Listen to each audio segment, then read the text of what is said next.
Good afternoon and welcome to Kirklees Health and Wellbeing Board, held today on Thursday the 30th of June 2022. So welcome everybody and thank you for your attendance. Can I remind everybody that this meeting is a meeting held in public, is being webcast and recorded. And also that if you wish to speak, please would you put speak in the chat box, please, rather than hands up. It's really difficult to see when people have got hands up and it's easy to miss them. Could I ask that all board members keep their cameras on, please, and anyone else to turn theirs off and only put it on when they're due to speak. And Diane, you have your hand up. Oh, apologies. I think it was just the settings. Apologies. You were just practicing. Don't use Very it. enthusiastic. Thank you. So if we can move to agenda item 1, please. So Jenny, have we any apologies for this meeting? We have apologies from Mel Meggs and Karen Jackson. Thank you very much. Item 2, minutes of the previous meeting. Board members, have you any amendments or corrections, comments on the previous minutes? Are we all happy therefore? I'm not seeing anybody saying anything. Could I see whether therefore that everybody is happy to accept them as a correct record? Yes? Okay. It's very interesting. I'm just looking in the chat box and it won't load for me, so I may have to rely on people putting their hands up at this rate. So, interest. Board members are asked to say if there are any items on the agenda in which they have a disclosable pecuniary interest, which would prevent them participating in the discussion or any votes. If you have, could I ask, please, that you make them known? But if you're not sure or you have something, please put it on the form that is in the pack and get a copy of that to Jenny as soon as possible. There are no items on this agenda that cannot be heard in public, so we'll move on past that. Item 5, deputations and petitions. Jenny, have we any deputations or petitions? None received, Chair. Thank you. Item 6, public question time. This is a time when members of the public can send in or participate by asking a question. Have we any questions, Jenny? None, Chair. None. Thank you very much. So then we move straight on, please, then to item 7, which is the joint health and wellbeing strategy. And this is about a refreshed joint health and wellbeing strategy. And I believe Rachel Spencer-Henschel is going to start off by introducing this. So over to you, Rachel, please. Thank you so much, Chair, and thank you to the board. If I may, I just wonder if I could mention something before we start in terms of the current COVID situation, just because I thought it might be helpful to highlight to members some of the challenges that the system is facing at the moment. Would that be okay? That'd be fine, thank you. Okay, so I just wanted to mention to the board that we are seeing a significant number of cases again in Kirklees. This is not different to anywhere else in the country, but it definitely looks like we're into another wave, probably as a result of the various variants within the Omicron strain. On the positive side, we're definitely seeing the impact of the vaccination programme from a positive perspective. So those people that sadly are needing hospitalisation is a lot fewer than it would be based on the number of cases that we've got. But it's also impacting on a lot of our colleagues' staff levels. So obviously staff, particularly in the health sector, are struggling in terms of people being off with COVID, and obviously that has an impact on their ability to deliver care. So I just wanted to remind the board that for over 75s and those that are clinically extremely vulnerable, we've recently done a spring booster campaign for an additional vaccination. Now that offer is still open, so I would encourage anyone that hasn't found the time to be able to go and get that, to be able to go and get it. and clearly the evergreen offer. So anybody that's not yet had their vaccine at all and feel like now is the right time, that offer is always available, and obviously you'll be welcome to go and get that. And then just finally, I think certainly I had a horrible cold a couple of weeks ago, and it wasn't actually COVID, but I did try to avoid seeing a number of vulnerable family members just to make sure that I didn't give them an infection. And I think that applies because we may not know it's COVID, but it may be. And I think it's just important that we try and protect each other, and particularly our most vulnerable members of society. Is that okay? Okay, so myself. Just to say thank you for that, Rachel. I think it's at the moment it's a really important message that people need to hear and we all need to think about. So thank you. But anyway, onwards with the joint health and wellbeing strategy. Thank you for allowing me that. So I won't speak for long because colleagues on the call are going to take you through the joint health and wellbeing strategy. I just wanted to remind you that as a health and wellbeing board, you asked for the joint health and wellbeing strategy to be refreshed, and colleagues have been working on that over the past year. What we've got for you today is the final draft that we're hoping then each of the organisations represented by this board will be able to go out and endorse with their respective organisations. I know there's been a huge amount of engagement on this, so I just want to thank everybody that's been involved, and we ideally want to bring back the final version in September this year. So I'm going to pass to Phil Longworth, who has been very much in the driving seat with getting a lot of people's perspectives condensed into what hopefully is a usable document. Thank you. Thanks, Rachel. As Rachel said, there's a few of us on the call who've been working on this, so some of us are going to talk to some slides. So there's myself, Jo Hilton-Jones from Public Health, Rachel Milson from the CCG for today, and Stacey Appleyard from Health Watch, and Alex Chaplin, who works with me in the council. So if the colleagues who've been working on it want to chip in, please do feel free. Jo and I are going to be in the driving seat for the slides, hopefully. So I should just share my screen. One of the things we thought it'd be useful to do is just to highlight some of the issues. These are in the paper that you've received. So a few things for people to consider. As Rachel said, there's an opportunity for partners to endorse the draft, and we recognise the fact that that might result in a few changes, because obviously there's no point in talking to people about a draft without giving them the opportunity to change things. A particular thing we want to focus on is the headline actions we'll come to later in the slides. A particular issue that we'll need to focus on as well is the relationship with the West Yorkshire ICS strategy, because work started on updating that, and how the place-based plan at the Integrated Care Board and the Kirklees Committee will need to develop, and how these things work together. A lot of it is, as with the previous joint health and wellbeing strategy, about ways of working. So there's a continuing challenge about how we embed ways of working, particularly around issues like personalisation, co-production. Clearly, we want to know that we're making a difference and we're delivering the things we said we're going to deliver. So we've got a slide that summarises how we think we can do that, but that again will take more work. And we think finally there's a challenge that's a collective one across the top tier strategies. We'll highlight about how to communicate them in a way that's much more engaging and dynamic than perhaps we've been able to do in the past with just a printed document. So as Rachel says, the aim is to get your support for sharing this more widely with partners to get their endorsement, and then bring it back for final approval in September. So into the content, we're going to whiz through these at some speed. Jo's going to kick off with the first few slides. Okay, hi everyone, thank you. So Phil, are we moving on to the introduction?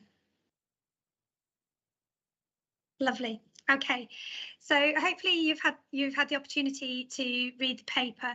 Things that I really want to highlight here is the Joint Health and Wellbeing Strategy, the new version.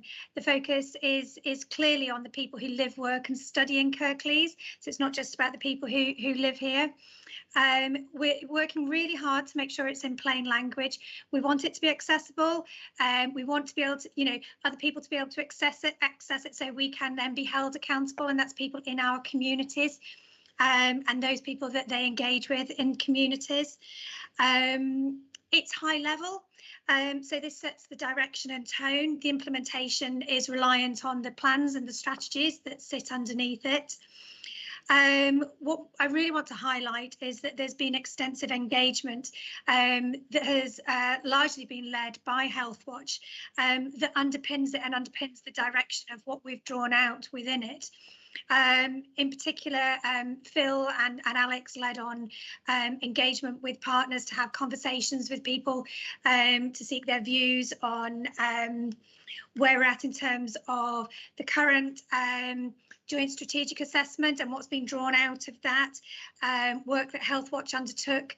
They took a number of surveys for people that are partners that work in Kirklees, but also members of the community could contribute to and highlight what makes a difference to them. Additionally, the Currently Living in Kirklees survey is informing it. So, and that's obviously extensive, with over 6,000 residents having taken part.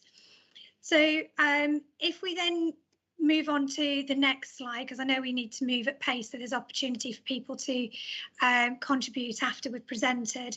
This highlights the relationships between these top tier strategies, and that we recognise that the reliance on the mutual strategies to be able to deliver the intent, that there's alignment between them, that we share a vision, we've got the shared commitments to tackling inequalities, and that we're reliant on, and we need to collectively use our assets to have the greatest impact possible.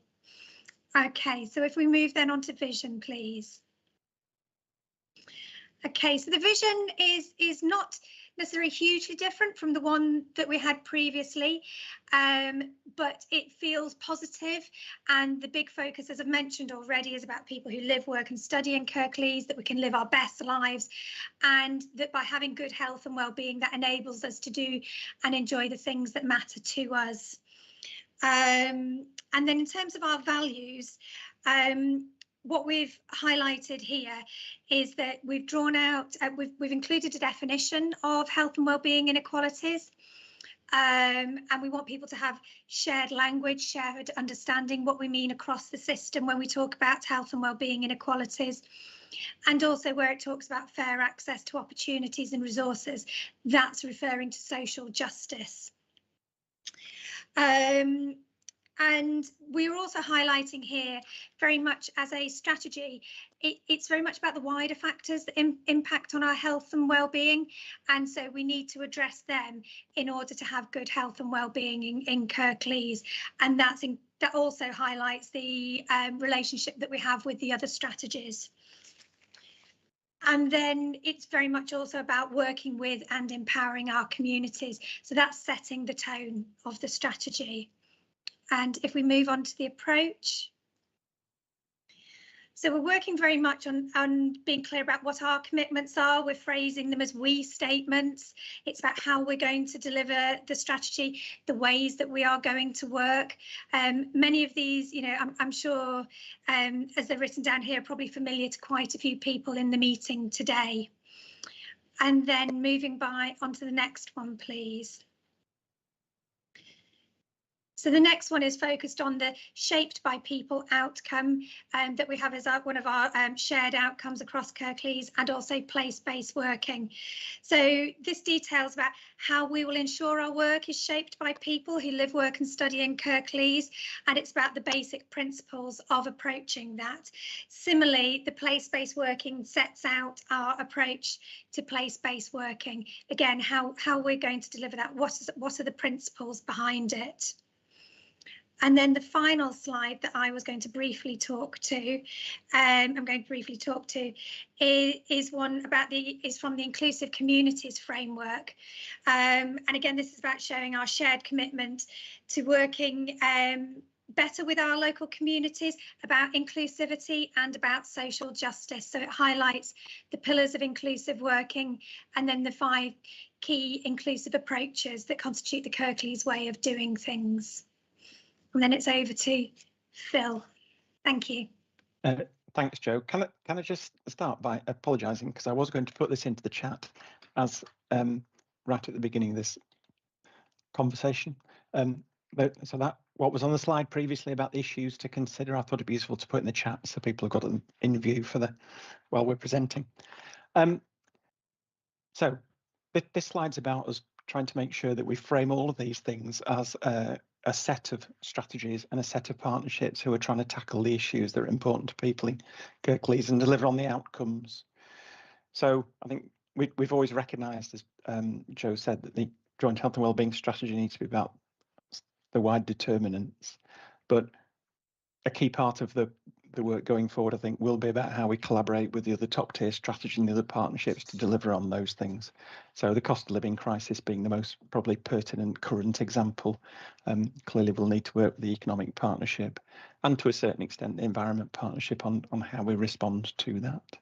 And the inclusive community framework gives us a set of ways of approaching, because if we're going to respond positively and in ways that are consistent with the JAWS values, we need to work with people, not do things to them.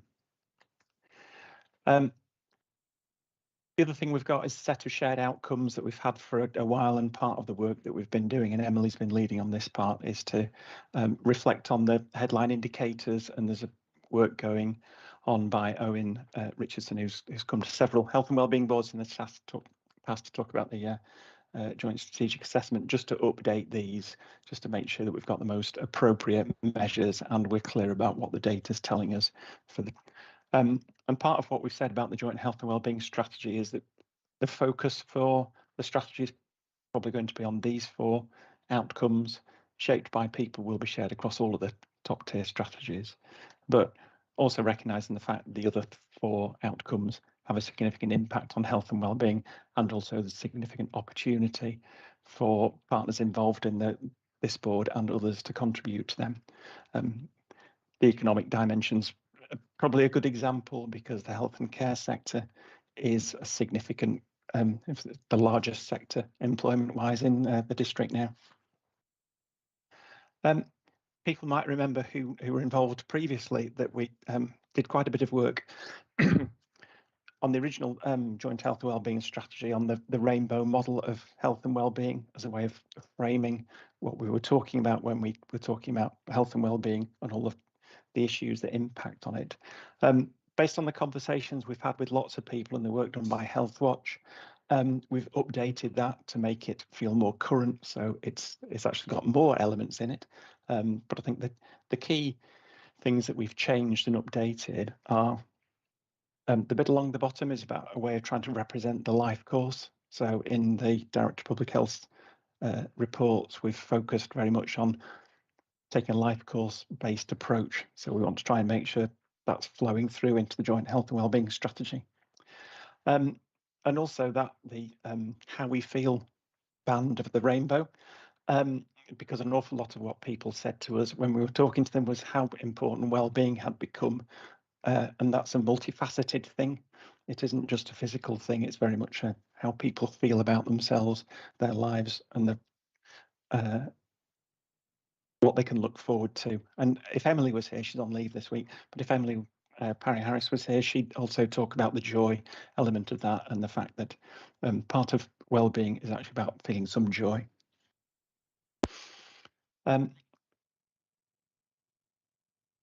So one of the key things we've done, which is I think different, is the work that Healthwatch have led about widespread engagement with local people to say what's important to you. I don't know, Stacey, if you want to come in and just say a few words about the process of getting to a set of I statements. Yep, I can do. So Healthwatch approached local partners to share anonymised data around, so we approached mental health services, the CCG, around any engagement that they had done. We coupled that with lots of other data that Healthwatch had collected over the past 2 years. And what we came out with was lots of people saying lots of different things about services and health and well-being.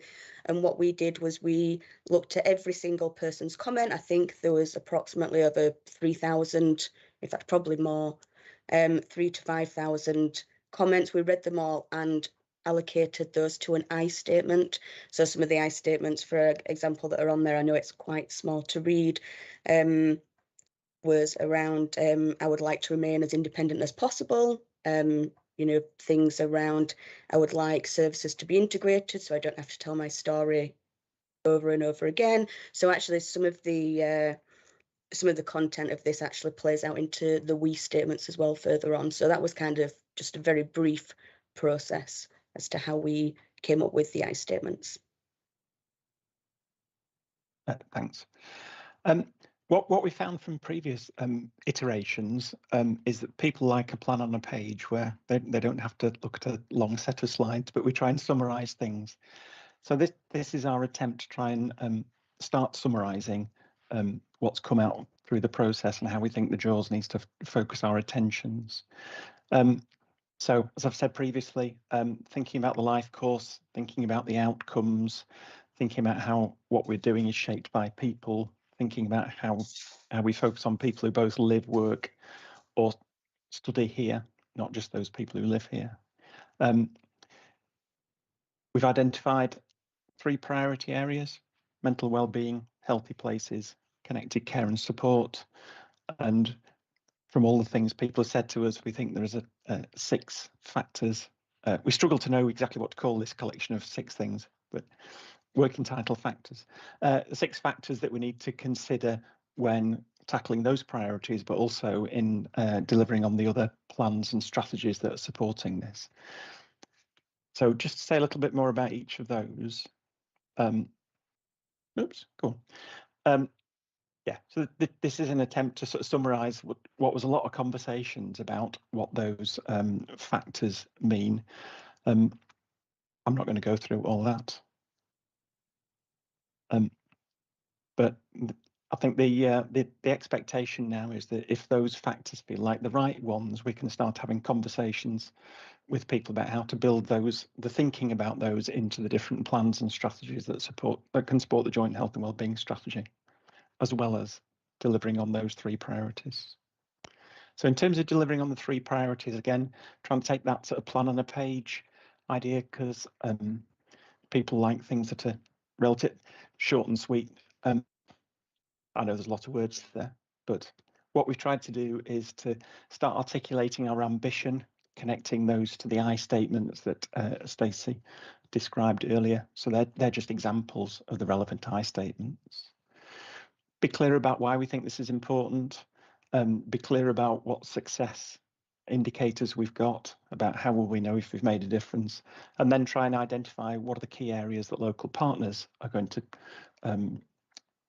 work on, but also recognise the fact that because we're working with people and recognising that there's opportunities for people to make their own contribution and for communities to make their contribution, to try and draw out some of the things that people who live, work and study here can do too.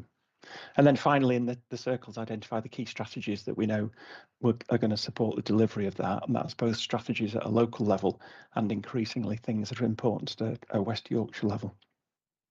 So I won't dwell on these, but there's one for each of the 3 priorities. And as I said at the earlier, one of the things we want to focus attention on in the process of getting support and endorsement from partner organisations and partnerships is how we can refine these to make sure they are a shared view, because we've drawn out a lot of things that have people said to us about what we should do, but we need to do more work on that. And just to follow through on that. Sorry, Joe. So I might be going to say what you were just about to say, but they obviously when they were being drafted, they were informed by the existing strategies and plans that are in place for those areas or that come under those headings, and also when drafting them, they were looking at what were the relevant I statements and considering those factors. So what's relevant in terms of those 6 factors that we would want to reflect within our actions as well. Thanks. Yes, this slide is just illustrative, I think, of the landscape that we're trying to position this in, recognising the fact that there are a set of strategies and plans that are held across the partnership and in individual organisations. We're doing some work on mapping those, trying to bring those together into a much more coherent whole. On the right-hand side, there is a clear recognition that there's work going on the ICS strategy that Rachel, who's on the call, is much closer to who than I am at the moment, and that all those things will need to come together into something that might need to be called the Kirklees Health and Care Partnership Plan, but there's an expectation Integrated Care Board at a Kirklees level has got a plan that is focused on the health and care dimensions of all of this and the connections into West Yorkshire. Final couple of slides just about linking the top tier strategies. We've got a nice diagram with some arrows, but what we've also started doing is trying to describe what's in those arrows. So trying to describe what we think the key connections are. This is just one example between the inclusive economy strategy and the joint health and wellbeing strategy. And we're working on developing a full suite of those. So when people think about the connections, we've got something that's a shared narrative around that and shared set of things to focus on. And the final slide is about how we're starting to think about how we'll know if we're making a difference. And I think the key part of this is probably that box that says check and challenge. Because if we've got a JAWS that's got a set of values and ways of working, it recognises the importance of I statements. We've got in the plans on a page, we've got a set of ambitions and things we think local partners can and should do. And we recognise we need to consider those 6 factors that we looked at earlier, and also how to connect to the other top tier strategies and the success indicators. Part of the challenge is for organisations and services themselves to hold themselves to account about that. There's certainly a role in terms of the partnership arrangements we've got to do that, and then ultimately the Health and Wellbeing Board being able to challenge people working on those areas against those tests to see if they're contributing to the delivery of the strategy. And in terms of the indicators and some of the harder measures, we'll clearly be bringing back an update on the joint strategic assessment, and that will focus around those headline indicators across all the outcomes. But we'll also want to probably look at the system performance measures about how we know the system is working effectively. And then individual organisations obviously will have their own sort of performance measures. So if I just take those down, so that's where we've got to. I think that what it would be really useful for us is to get a sense of how the board feel about that, if there are particular issues that people think we need to do more work on, and then particularly to think about that sign-up process and how we can support and encourage people to do that and help further shape and improve the strategy. Thank you very much, Phil. I know earlier I said if you wish to speak, put speak in the chat box. Oh, my chat box has finally loaded. I was thinking I wouldn't see if somebody wanted to speak. Just while people are thinking about that, we are asked in this to endorse the draft strategy and encourage partners to endorse it through their own processes. But I suppose a key question is for organisations not just to endorse it, but to think about how they're going to contribute. Because it's great endorsing everything and doing nothing, isn't it? So it's much stronger than that. And I just want to clarify, I know it's got to go to full council. So is it intended it goes to full, I should know this, but I don't. is it intended it goes to full council before it returns here in September? Is that what's planned? Yeah. The logic we've applied is that the Health and Wellbeing Board has got a statutory duty to produce the Joint Health and Wellbeing Strategy. So it's the board's property. So the council is one of the partners that we will be seeking support from. Yeah. Along with others. So it's Cabinet, Okay. Council, then back to the Health and Wellbeing Board, who've got the final say-so. Okay, fine, thank you. Dr. Khalid Naeem is wanting to speak. Thank you. Thanks. Thanks, Councillor Kendrick. Wonderful. You know, I think we have got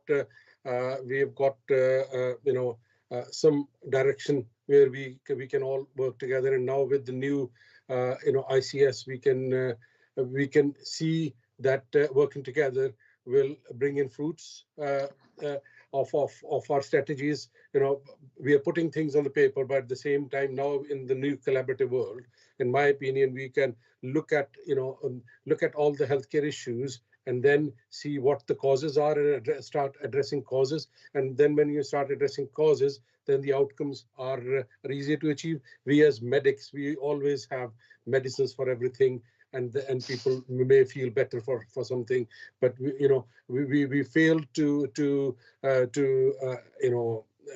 address the causes of their mental health problems, causes of their physical health problems, poverty, poor housing, and and deprivation and ignorance about healthcare, diets, and all that. So now working together, public health, local representatives, and medics, will probably in future going to have better outcomes, in my opinion. So thank you. Wonderful. Thank you for that, Khalid.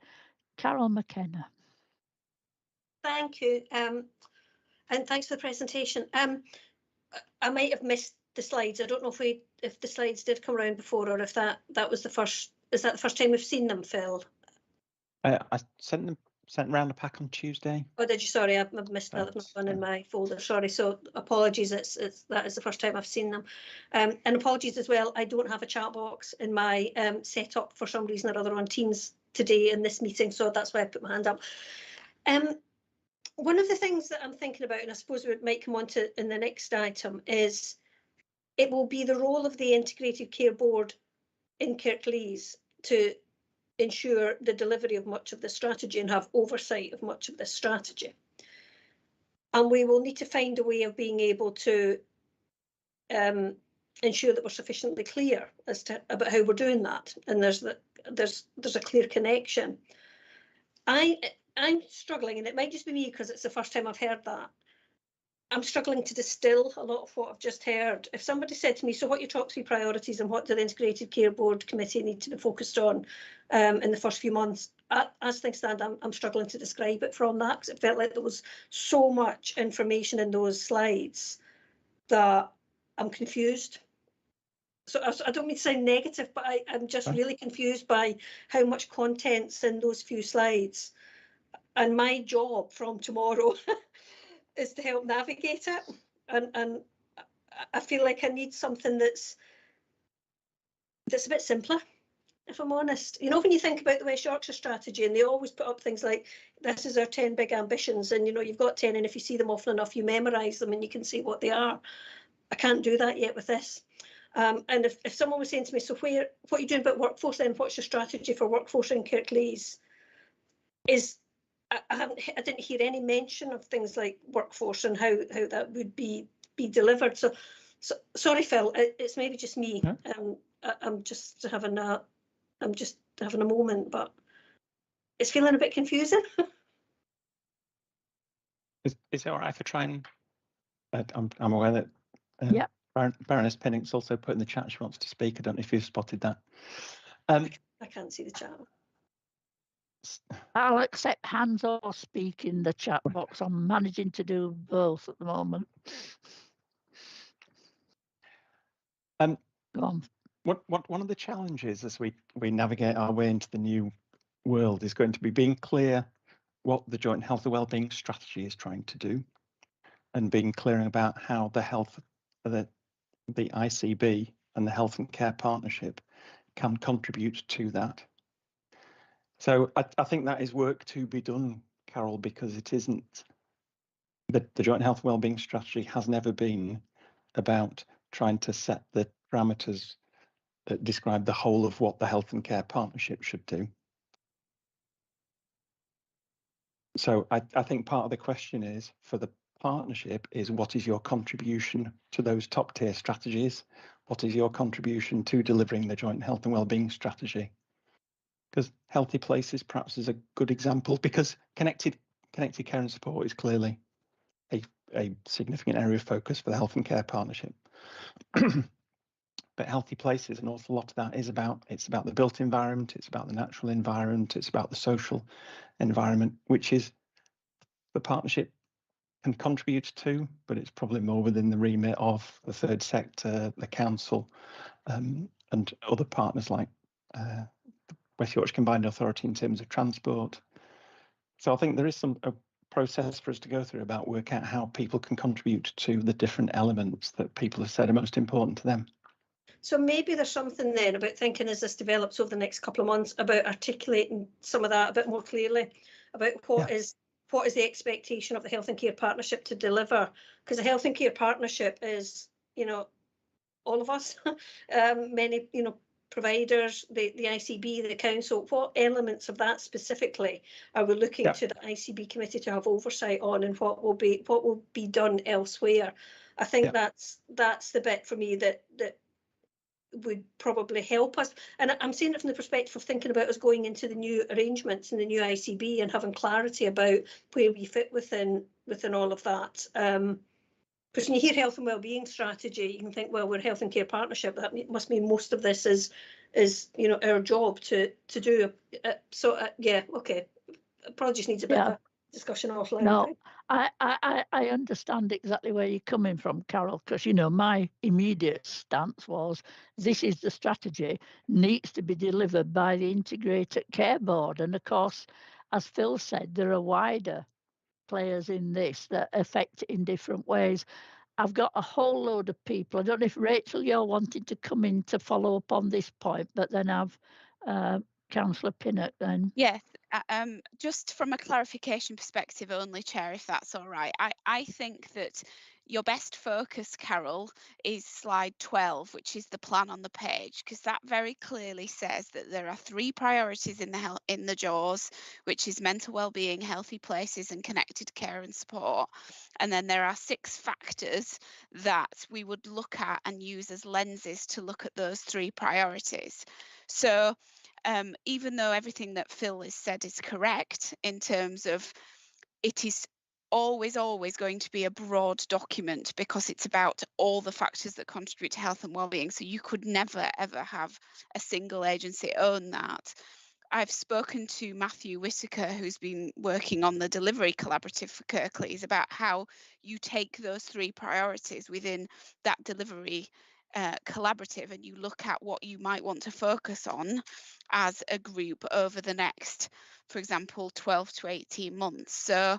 So very practically, because I agree with you, when you haven't seen it, sometimes there's so much information, but that might be helpful in terms of distilling that into what we're saying are the important things we need to tackle for Kirklees residents and those that live and study here. Joe, yes, I hadn't forgotten.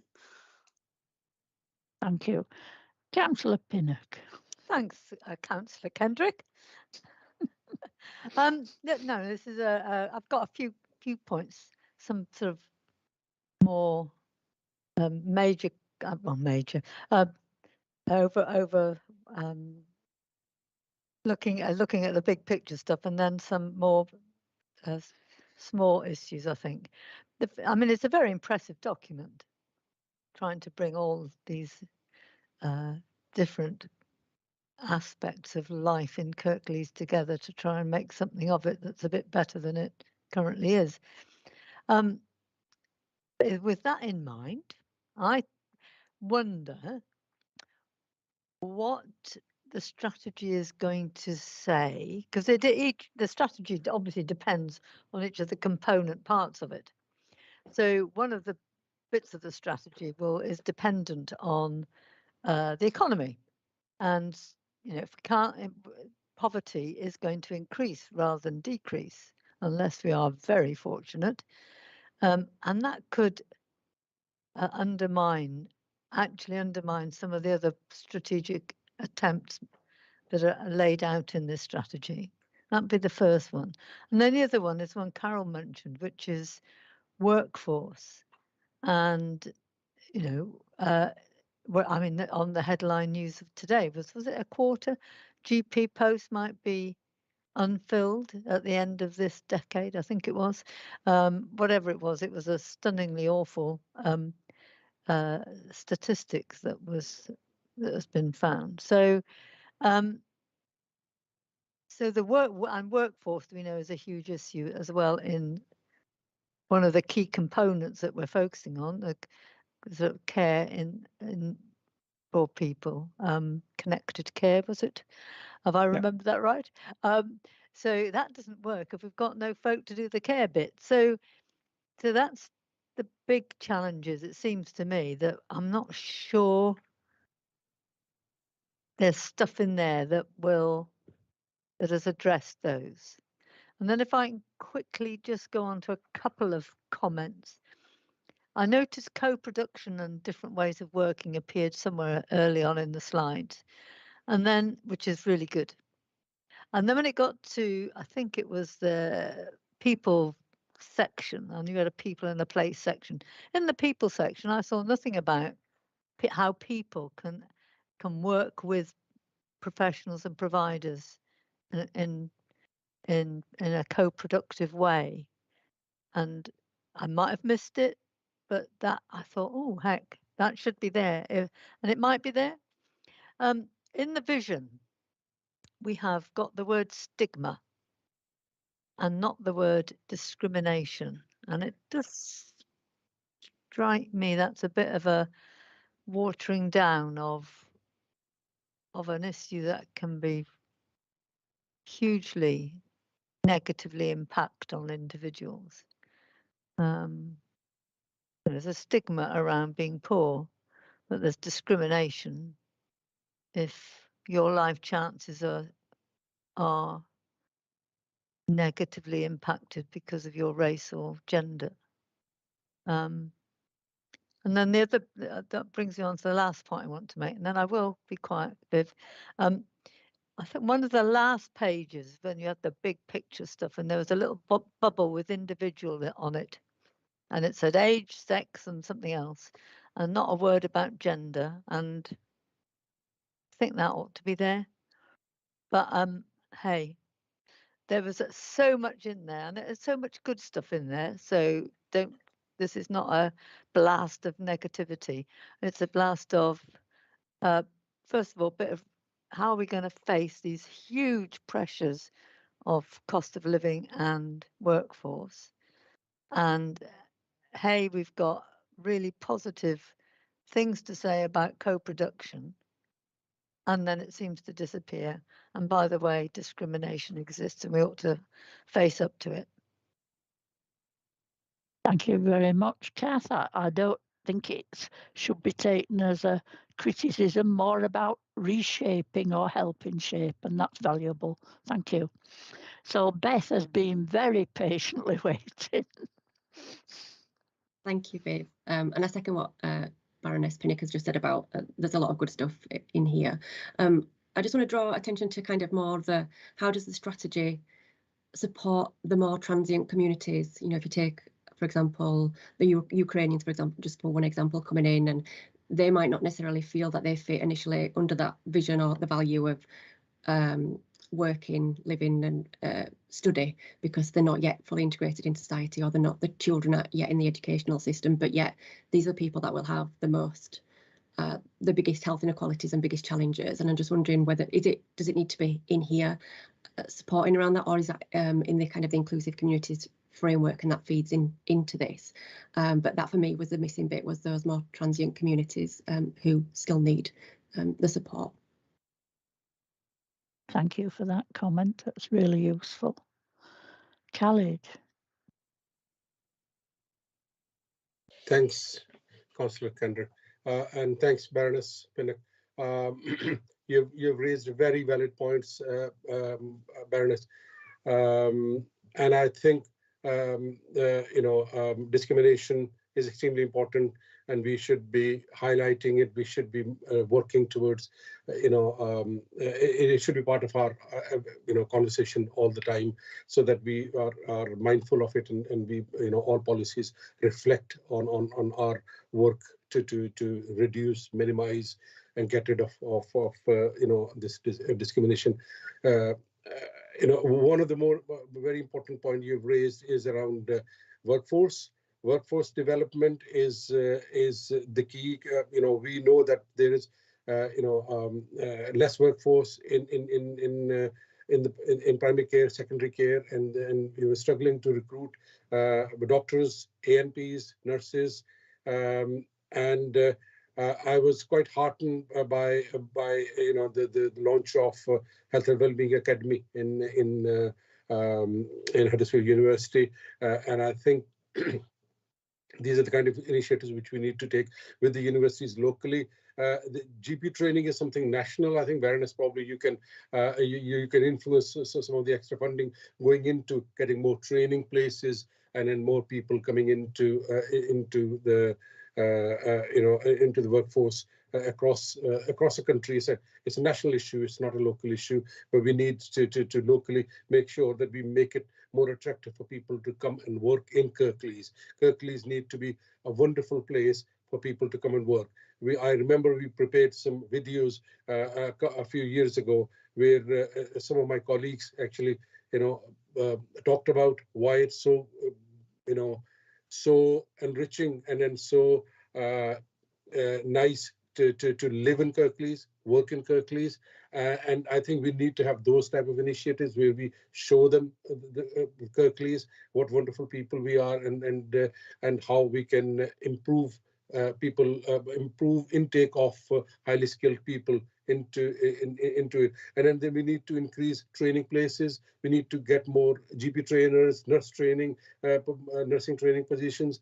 I talked to our outgoing director of nursing from Mid Yorks, David Millier, about training nurses. They were collaborating with Bradford University at that time.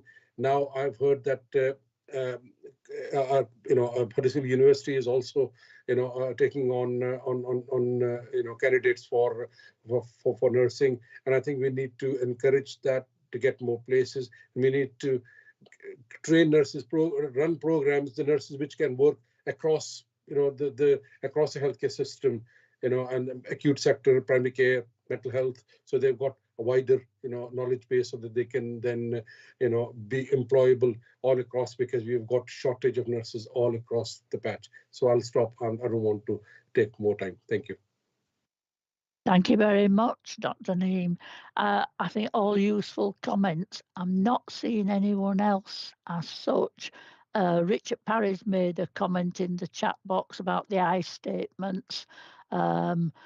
Provide a way in which evaluation can be done as an indicator of quality. And could I say, while we're just on that, huge thanks to Healthwatch for the work they've done in getting those views from people, because it's about how do you listen to local people and hear key messages, and that's been an enormous help in this process. I'll make one early comment. I'll come to you in a minute now, Joe. I've just set myself going. One of the early slides, and I may have got it wrong, but in my head it was there when I looked at it before. I think there's a statement about adults feeling safe, and I think there should be something that says young people need to feel safe too. I don't know if I've got that wrong, but if somebody could look at that at some point and think about it. And that whole thing about we can say to the Integrated Care Board, what have you done, hold them to account, what have you done about this, that and the other.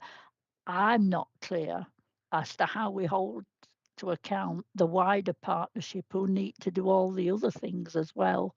It's okay saying we'll link to the economic strategy and so on, but that's not a person, is it, or a representative of a person? It's so I'd like some thought at some point in the future as to how we make sure that we make progress on those fronts and not just only focus on the ICB, which is important, but it isn't the only player in the game here, as we obviously can see.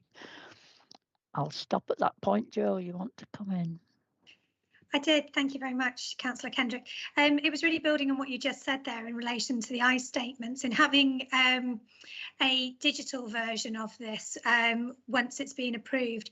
We want to ensure that within it we capture local voices, whether that's as storyboards or short video pieces where people talk about what's it like to live, work and study in the area, and what their ambitions are, what makes a difference to them, what their hopes for the future are in relation to health and well-being.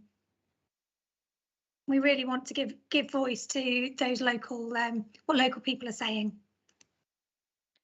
Absolutely, and the whole idea of this sort of new framework is that we investigate and find out and know what is needed locally, and our local ICB, Kirklees ICB, looks at a lot of the delivery, but it feeds up to West Yorkshire level to say this is what Kirklees needs and people in Kirklees and communities in Kirklees need. So it's really important that way.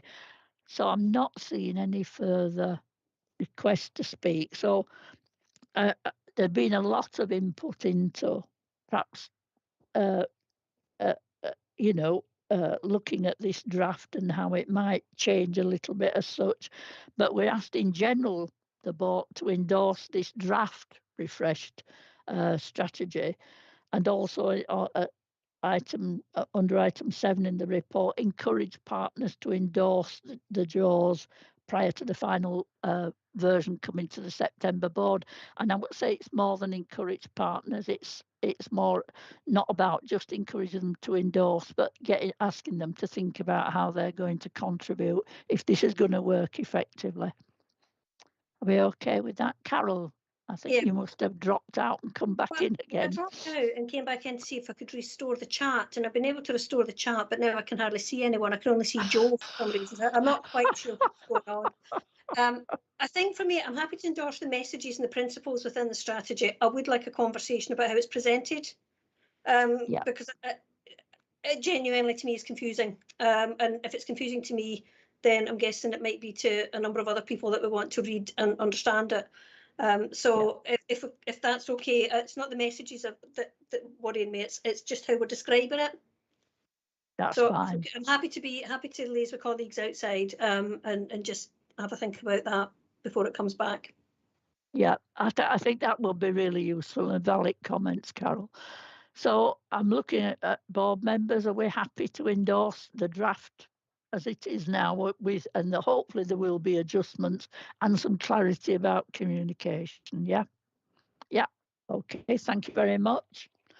So I think we come then to item 8, which is, there we are, Carol, transition to West Yorkshire Integrated Care System and the Kirklees Place-Based Partnership.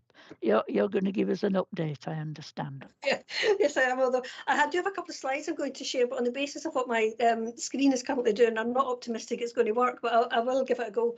Give it a whirl. Give it a whirl and see what happens. So I'll just say a few words beforehand if I can. So I think this item couldn't really be better timed this afternoon, because this is the last day of the CCG and tomorrow is the first day of the Integrated Care Board. So it is change for our staff, but I guess it's a change that feels like an evolution. Their employer as of tomorrow will be different, but the journey we've been on and the partnership work that we've been doing for many, many years will continue in a similar vein within a different framework, which actually I think will help develop it and make what we've got even better. So I'm feeling really, really positive about what's ahead. And if you can just humour me for a second and just allow me to do what I've been doing for the last couple of weeks, which is placing on record wherever I can my thanks to the CCG staff, because they have lived through a period of uncertainty for some considerable time, and I have to say, more so than perhaps other CCG staff have. So we merged 15 months ago. That was an organisational change process that has to be managed. And whilst it might not have meant a change in people's jobs, these things do generate an awful lot of work, you know, from our finance teams and our governance teams doing various year-end processes, our contracting teams having to novate contracts, all of that work that doesn't get, you know, isn't visible but is absolutely vitally important, had to be done when we merged into the Kirklees CCG, and is now being done again to help move us into the West Yorkshire ICB. And of course we expected it to happen from the 1st of April, but we had another 3 months. So I am taking every opportunity to thank staff for their forbearance and their hard work and their ongoing commitment to helping us through this change process, whilst at the same time responding to the impact of the pandemic and remaining focused on the needs of the residents of Kirklees as they have continued to do. They've been absolutely incredible. So as we move through this week, tomorrow morning we will see the first meeting of the West Yorkshire Integrated Care Board. That will be streamed if you wish to watch it. It is a meeting in public. It will be fairly procedural, it has to be said. It's the first meeting to enable us to operate as a new organisation, and there will be, you know, a number of governance type things to be signed off and approved, but thereafter the West Yorkshire Board will meet every 2 months in a public setting. Public forum. But then turning to their work in Kirklees, one of the benefits of having had the 3-month delay on all of this is it's enabled us to really focus on working in shadow form, and we've used those extra 3 months to good effect, I believe. So we have now had 3 shadow meetings of our local ICB committee, and the ICB committee in Kirklees is the place to where the resources will be delegated. So it is an important place. And we have our first formal meeting of that committee now on the 13th of July, so not too far away. You will start to see the logo that I've got sitting behind me, the Kirklees Health and Care Partnership logo, being used on quite a lot of our materials as we go forward. That was developed in collaboration across our partners. So something was sent out, our comms teams worked as a network, and there was a little voting exercise that went on. Most organisations had an opportunity to vote on their preferred logo and indeed the name before it got to that stage. So that's where that's come from. It's not something that I just sat and drew in my spare room one day. There was actually a good process around it, and you'll start to see that branding appearing on things for our Health and Care Partnership. You will also see another logo appearing over my other shoulder as of tomorrow when we become a West Yorkshire ICB. If it's okay, just very quickly, I'm going to share a couple of slides with you because I've talked about a few committees there, and I just thought it might be helpful just to show you how they fit together. I don't want to get too bogged down in governance diagrams, but just as we are now on the cusp of the new arrangements, I'm desperately trying to find it. I knew I would struggle. Just check. I thought it might be worth just showing you how it fits together. Can you see that? If someone can shout at me, I can't see anyone. Yes, it's there. Fab. So this is roughly what it looks like. There's been a little change on this that I'll mention in passing, but what you've got is that on the top left is the West Yorkshire Integrated Care Board, which is very clunky title. And you've got on the right hand side the West Yorkshire Integrated Care Partnership. So those two bodies together make up the integrated care system. When we talk about the ICS, we're talking about, you know, the entirety of the partnership. It is the West Yorkshire Integrated Care Board that is the statutory body. So that's the legal entity, if you like, and that's why it's meeting tomorrow morning to establish itself in the way that it needs to. So that West Yorkshire Board will be supported by a range of committees, which are there in grey on the slide. There won't actually be a West Yorkshire People Committee, with changing the focus on working with the existing forums as they exist. That's been updated slightly since this slide was done. But you can see there in the sort of peachy colour that there are 5 ICB Place committees, including ourselves. And that ICB Place Committee is going to be supported by 3 subcommittees, and we met in shadow form for all of those subcommittees yesterday. And I'll say a little bit in a second about what their role is. And then on the right of the slide, you can see a range of other forums and boards that exist, and we've shared diagrams with you before to illustrate what the role of those groups is and how they fit together. But if anyone's got any questions on any of them, I'm happy to pick that up. So then, just in terms of our Kirklees ICB committee, as I said before, that's got the delegated authority to make decisions about the use of NHS resources in Kirklees. And it is NHS budget that is delegated at the moment, but the expectation is that increasingly we will have conversations about, if you like, the financial health or otherwise of the entirety of the place. So local authority colleagues are represented on the ICB committee, and it is the expectation, and indeed it's the way we're increasingly starting to work, that we will all have oversight about our resource position, not just financially, but in terms of things like workforce, etc., across the place. And then there's a little bit of information there that shows what the role of the 3 subcommittees is, which I won't read out, but predominantly they are concerned with assurance. It's about being able to give the board assurance that the work of our place-based partnership is being appropriately scrutinised, and that we've got the right oversight and level of attention on the work that we do. I'll close that now and just stop sharing. Yep. And it's probably worth just emphasising that establishing these new bodies doesn't mean to say we're wiping out, lots of other things that currently exist and work effectively. So we've got good programme structures to deal with a number of our priority programmes, such as Ageing Well. That's an example of one that brings together all of the partners. So all of that programme work will continue. The difference will be in the decision-taking mechanisms. So where things in the past might have gone into a CCG governing body, they would go into the Kirklees ICB committee. And that changes the ethos from a commissioner making the decision at the end to a partnership working together to agree what's best for a population and then taking the decision together. So there's a very different sort of feel to it, much more of a move away from that traditional commissioner-provider type relationship into the environment of collaboration and partnerships and working together. And that's why I'm really excited about it and why I think it'll be absolutely beneficial for us all, and enable us to build on the partnerships that have particularly come to the fore during the pandemic. So I think I'll leave it there, Chair, if that's all right, but I'm happy to take questions on any of that. Thank you very much, Carol. Anybody got any questions or comments they want to make? I'm not seeing anything. Help me out, Jenny, if I'm missing anybody. Diane got a hand up.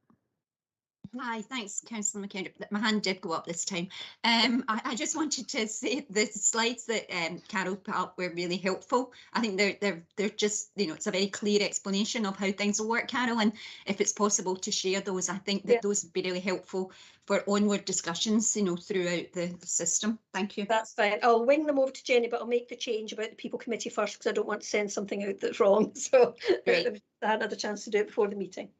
Thanks, Carol. That will be useful. Thank you very much. Anybody else? Not seeing anything.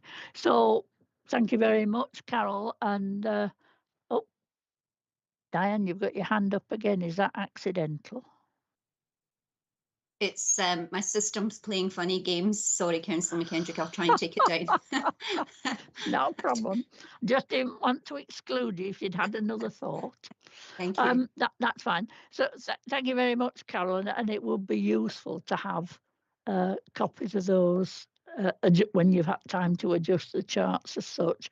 And we await with interest for you to tell us how it pans out, although I will be coming to a lot of things, so I might well know anyway, but the rest of the board needs to know, don't they? Yeah. But thank you very much. Thank you. So if I could move us then on to item 9, please, the domestic abuse strategy. This, I hope, and I can't see, but Charlie Mortimer is going to take us through this one. Oh, yeah, there we are. So if you'd like to introduce and take us through this, please. Okay, so if I just introduce it, it's Jo Richmond, Head of Communities at Kirklees Council, and then I'll hand over to Shani. Thank you, Chair. Yeah. So the previous domestic abuse strategy came to a close in 2021, and the one that's been circulated is the new one that's been co-produced with partners in the Domestic Abuse Strategic Partnership and wider. It's based on a needs assessment, and it was against the backdrop of a new duty around safe accommodation. The needs assessment, which has informed the strategy, did highlight a number of areas that we've sought to strengthen in the strategy, including work with children and young people, people with complex needs, and probably one of our biggest changes, a greater focus around work with perpetrators of domestic abuse. So I'm going to hand over to Shani to give a little bit more detail, but we are asking the Health and Wellbeing Board to consider the strategy and its implications for your work going forward. Are you okay to pick that up, Shani? Yeah, that's fine. Thank you. Thanks, Jo, and thanks, Chair. Just in terms of the development, as Jo mentioned, this was a really strong partnership approach in terms of developing the priorities that were identified in the strategy. And we had a lot of workshops with operational level staff in addition to the staff at a more senior strategic level who helped us to shape the strategy and what it looks like. So in terms of the priorities that have been identified in the strategy, the first one is around our whole family approach. So that's really tying in closely with our existing early support offer around supporting children and young people that are affected by domestic abuse. So whether that's from parental domestic abuse as victims or perpetrators in their own right, and some of that broader preventative work with children and young people around the attitudes that can lead to abusive behaviours. The second priority, as Jo alluded to, really is around holding perpetrators to account and supporting behaviour change in perpetrators and trying to take a more trauma-informed approach in terms of how we do that.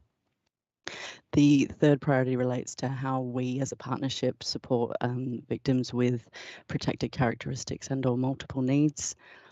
The fourth priority identifies supporting victims to maintain or access safe and sustainable housing, because we know that housing is a really big issue around domestic abuse. And the fifth priority relates to our multi-agency working arrangements. So what we have in place as a partnership to respond to domestic abuse incidents that are reported by police, those that are picked up by other agencies, and how we risk manage and safety plan in those circumstances. So underpinning all of this work, we're really trying to have a strong arrangements in place to capture lived experience and really provide a lot of opportunities for people with that lived experience to share their stories with us, and for us to make sure that those voices are heard throughout the partnership and how individual agencies respond. Obviously, a lot of intelligence has gone into the development of this strategy, and we're really working to strengthen our intelligence across the district in terms of understanding the local picture. Other strategic aims relate to supporting our workforce, supporting our specialist services. We're really fortunate in Kirklees that we have some really well-established specialist domestic abuse support agencies, and it's really about how we can support them to continue to be sustainable.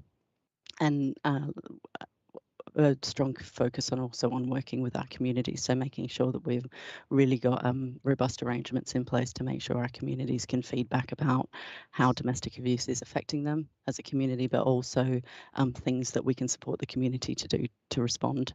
And the last one relates to our partnerships commitment. So it's not just what we're all doing collectively together as a partnership to respond to domestic abuse, but what each agency does individually to make sure that they have arrangements in place to respond effectively. And we've been working quite closely with our health colleagues to make sure that those kind of arrangements tie in very closely with the existing kind of safeguarding standards to make sure that is all joined up. So that's a bit of a whistle-stop tour through the strategy, but I can appreciate people on the call have already had sight of it. So it's just if there's any questions or comments for me at this stage.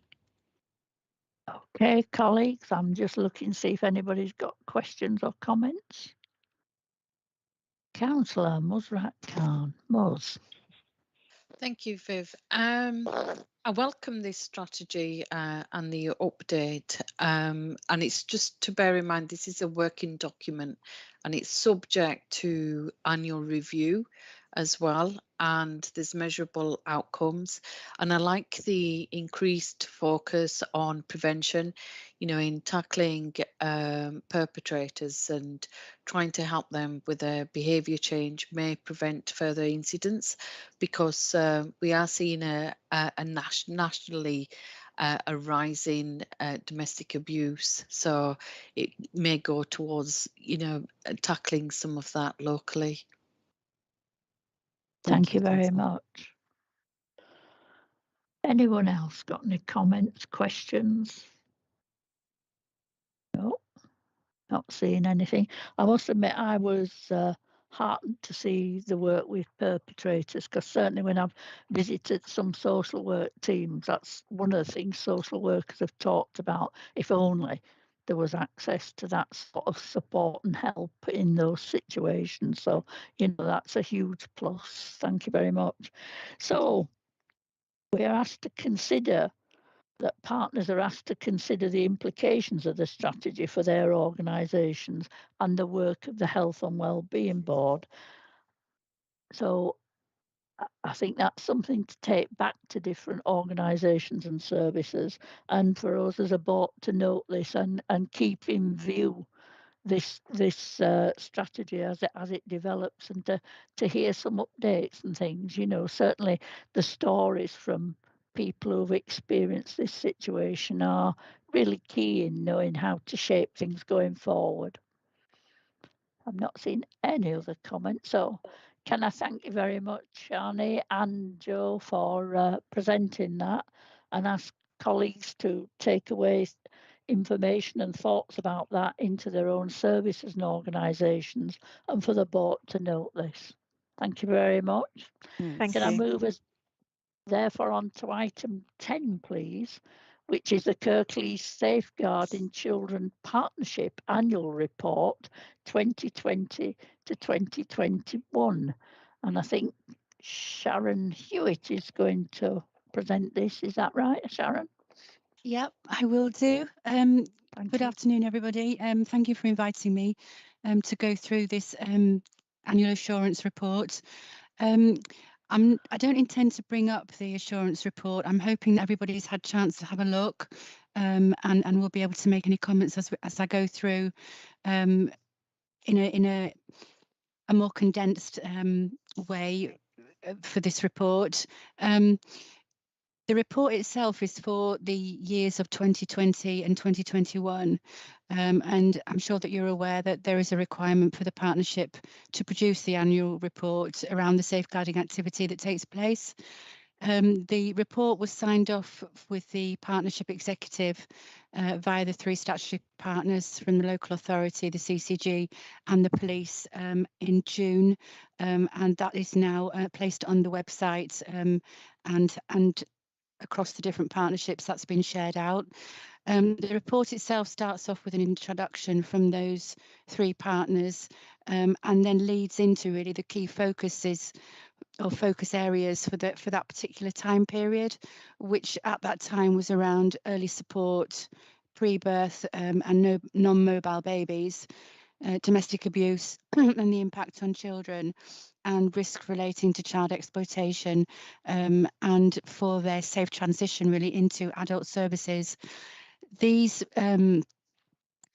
focus areas have continued also into the 21-22 year, and the report hopefully for that year will be available in the early autumn.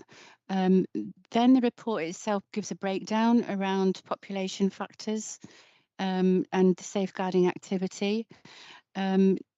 For your information, there was one serious incident notification that came through to the partnership in that time period.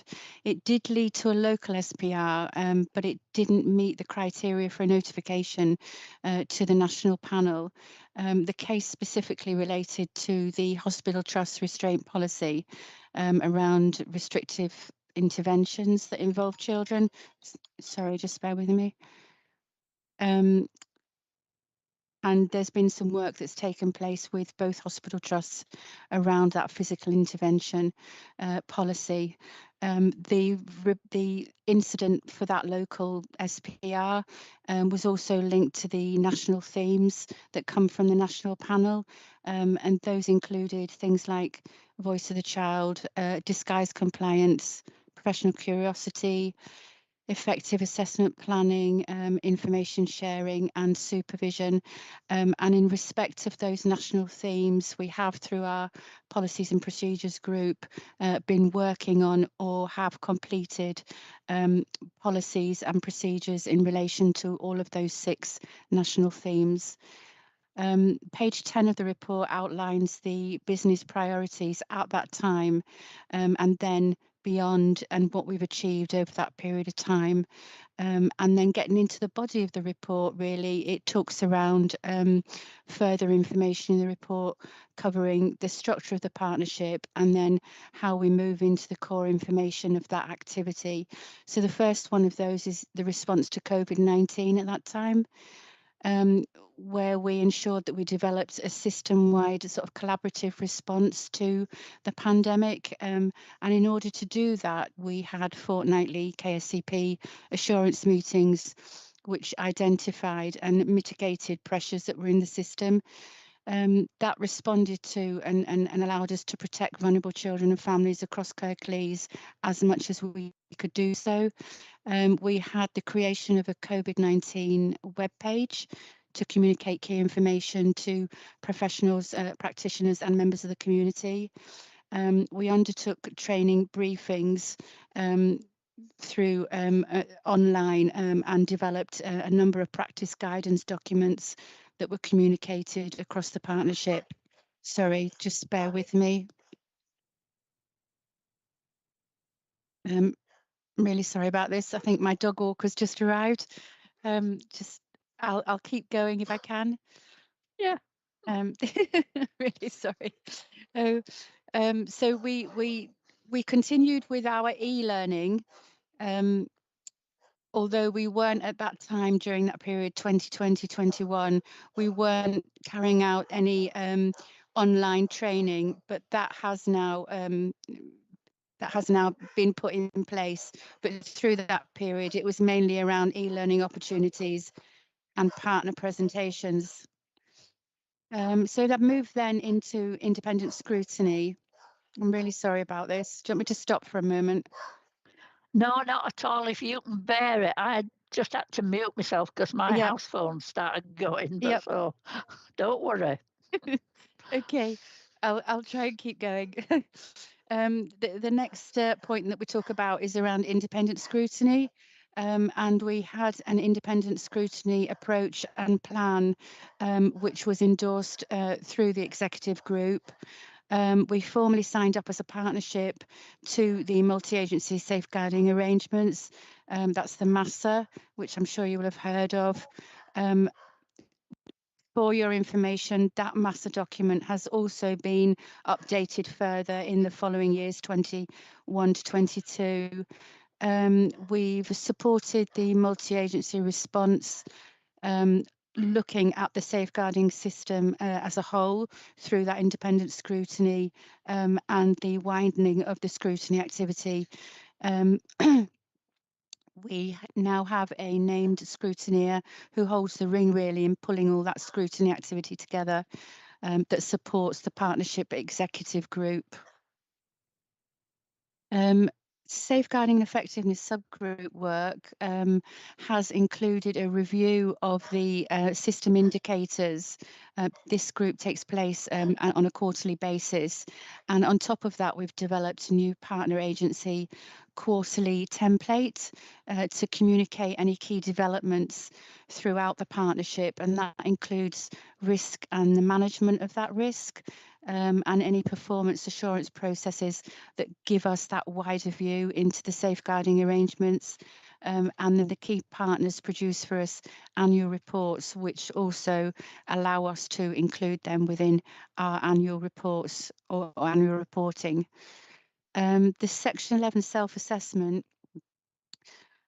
which is part of the Children's Act 2004, which places a duty on a range of organisations to ensure that we've got the right services and functions, and the fact that they have regard to the need to safeguard and promote the welfare of children. So the Section 11 took place. Most agencies assess themselves as being compliant against the 11 assessment areas. There were 66 questions in all relating to safeguarding. And of those agencies who provided answers that were not compliant, it was agreed that KSCP would undertake a focused challenge and assurance panel event to address the areas of non-compliance and feed that back to the partnership. Now, the Section 11 takes place over a 2-year period.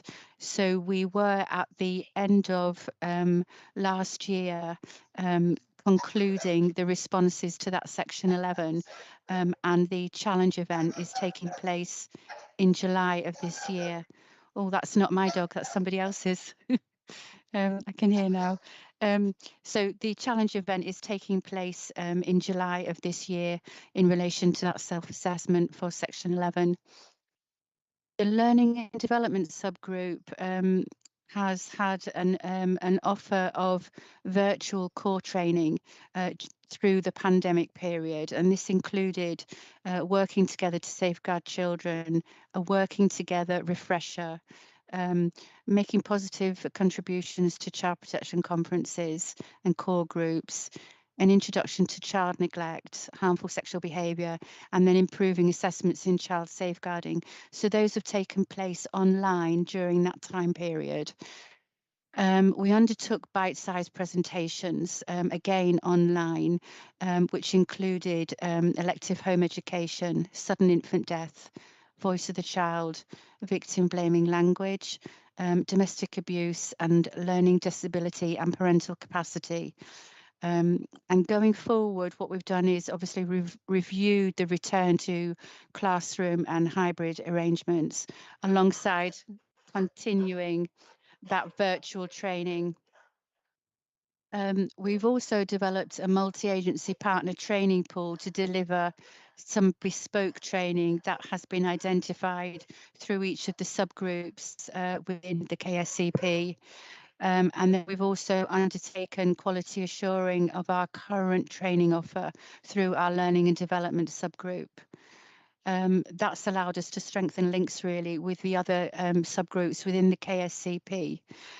So because there may be items that arise that we want to pull into our particular training offer.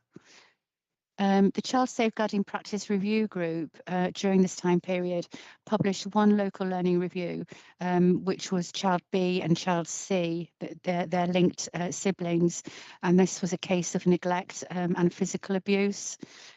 Key themes from that local review and others previous to that included voice of the child, that professional curiosity, supervision, ACEs, recognition of risk, and then we've also in this time period developed a matrix which captures the case details of any serious incidents or CSPRs that come through, the activity, the status of the cases, and the audit trail of those serious incidents that come through, the rapid review and the national panel communications, and the oversight of those local themes that I mentioned earlier is included within that matrix, which gives us a really rich picture of the cases that we're currently managing.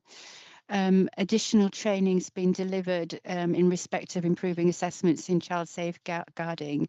There has been a recognition really of a need for future audit activity, and we've been moving away from the usual action plan process that takes place around CSPRs to ensuring that we have an audit activity for these particular cases, whether they are live audits or whether they're done as a single agency and then the information is brought back together. We have obviously recognised that there is an importance in establishing between the CSPR group and the Safeguarding Effectiveness and Learning and Development Group, that we establish those stronger links to pick up any areas of concern. The Child Death Overview Panel, what we've undertaken in that period of time was to develop a quarterly report, which has been really well received with the 3 safeguarding partners and our CDOT partners, which identifies and analyses any changes and that we can make or any actions that we can take that might help to prevent any similar deaths in the future. We've shared all of that learning with our colleagues regionally, because we have a pan CDOP with both Calderdale and Wakefield, so they're aware of the quarterly report and the identified findings that come from that. So we've been able to sort of analyse trends, make targeted interventions and things. So, for example, we've been recommending access to things like swimming lessons, if there have been any deaths from any drownings, or looking at road calming measures for road traffic accidents in particular areas. Moving on to exploitation strategic and operational subgroup, we've undertaken a new way of working alongside the University of Bedfordshire in relation to contextual safeguarding for adolescents. We have looked at bespoke support with the Tackling Child Exploitation group, using risk assessment tools, disruption tools, and the use of data in relation to CSE and CCE across the wider footprint of West Yorkshire. We've looked through the work that's been undertaken around diversion and prevention to support children away from prosecution. And we also reflected back on the ministerial letter that related to injuries with knife or sharp objects, and there's some work being undertaken through our safeguarding and effectiveness group to pull in the data from both hospital trusts in respect of those sharp objects attendance at A&E cases. Work has also been undertaken to review and respond to the COVID pandemic document that came out in relation to protecting children from a distance. And that piece of work has been completed, and we're awaiting sign off by the 3 safeguarding partners for that. Policies and procedures subgroup, we've undertaken updates in developments for referral, investigation into cases and assessment of cases. We've updated the child exploitation policy and procedures and guidance. Some work has been undertaken around children from abroad, including victims of modern slavery, trafficking and exploitation. Young people's relationships, West Yorkshire practice guidance protocols has been updated. We've been involved with that. Accumulation of minor injuries protocol, that's the Kirklees policy. Harmful sexual behaviour safeguarding partnership arrangements, professional disagreements and the escalation policy. Victim blaming language guidance, which I think I've mentioned previously. And then we had a domestic abuse impact on children task and finish group, where they undertook scoping analysis, and that was developed, which asked 3 particular questions about what was working well, what were the gaps in service and what the next steps needed to be. And then there was commissioning for therapeutic services for children and young people that were affected by domestic abuse. The scoping work that's been undertaken was there really to support the risk assessment work around both adults and children that takes place through the drama MARAC, and that work will continue going forward. I think I'm probably going to take a breath there and ask whether anybody has any questions around this particular annual report for 2020-2021. I didn't really want to go through the whole 35-page report. I hope you've had a chance to have a look at it, everybody here. Yes, we have, thank you. So I'm looking round. Anybody got any questions or comments for Sharon? No, I'm not seeing anything. I will indulge myself then. Oh no, Kath, you have got speak in the chat box. I've just spotted it. Thanks very much, Sharon, for that very comprehensive Whistle report. stop. Well, if it was a whistle stop, it was a very comprehensive whistle stop. Yes. So thank you very much for that. And there's clearly a huge amount of very focused work going on to help safeguard children in Kirklees. What I was partly expecting to see was there's a page of data on, I can't remember, don't ask me what page, near the front of the report, and I was just wondering whether there were comparative data. You have on the number of looked after children, but perhaps not on the others. So sometimes hard data gives us a bit of a better clue as to how things are going. That would be one question from me, and then the other bit I jotted down when I was reading through it, but it is good. I mean, I think we've clearly made lots of progress. So, you know, I mentioned it earlier on this afternoon about workforce vacancies, because that is clearly becoming a significant factor in how well services can be delivered. And I wondered whether that was impacting on safeguarding children, and if so, you know, what can be done if, you know, something will have to be, some sort of ways of getting around that would have to be thought through. So just wondering about that. And then I did come across earlier, I think it was certainly during the pandemic, through another route, that at least one baby or young child sadly died in I think it was in the HRI during the pandemic, because the parents were not accessing, you know, the usual young mum support stuff, and they had English as very much a second language. And there was a coroner's report on it. There's official term to that, isn't there? Which was sent to the department. And I wondered, what does that reflect in here?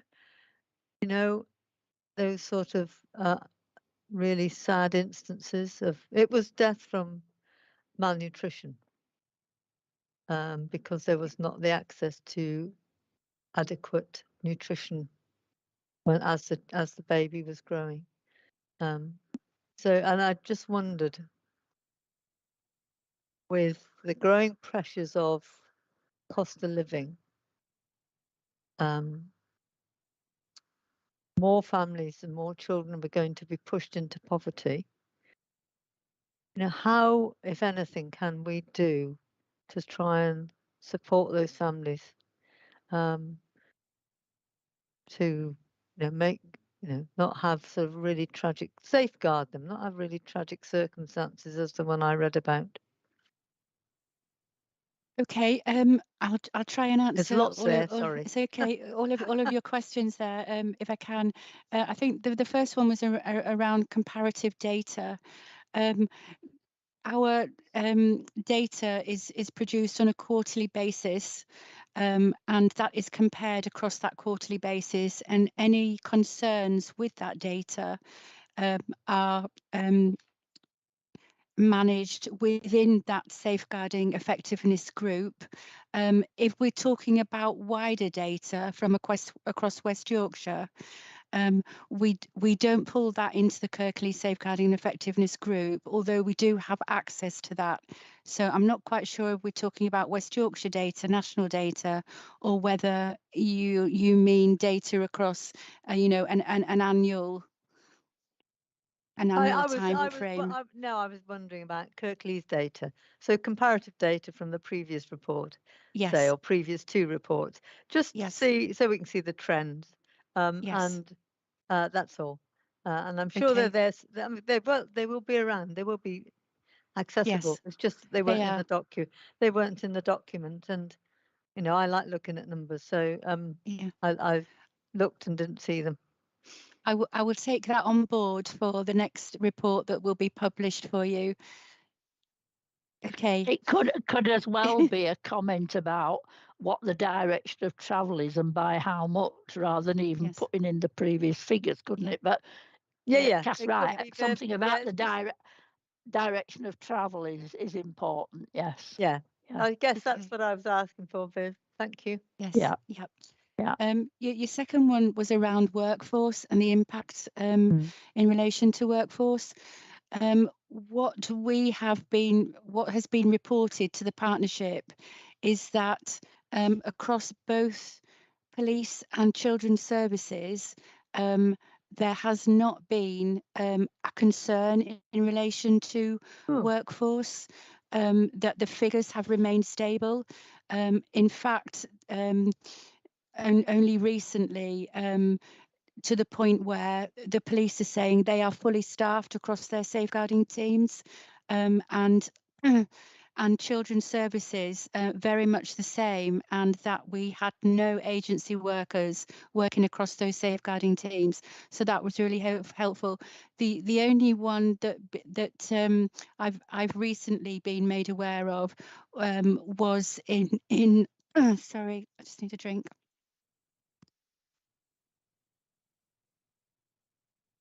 Was not from a practitioner point of view, but from a point of view of attending some of the partnership subgroup meetings from within health with the Locala team, that they'd had some moves with their staff to different areas.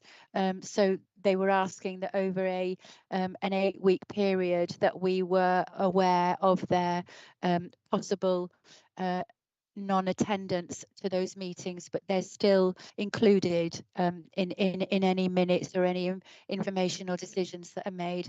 So I think I can probably give you assurance around that one.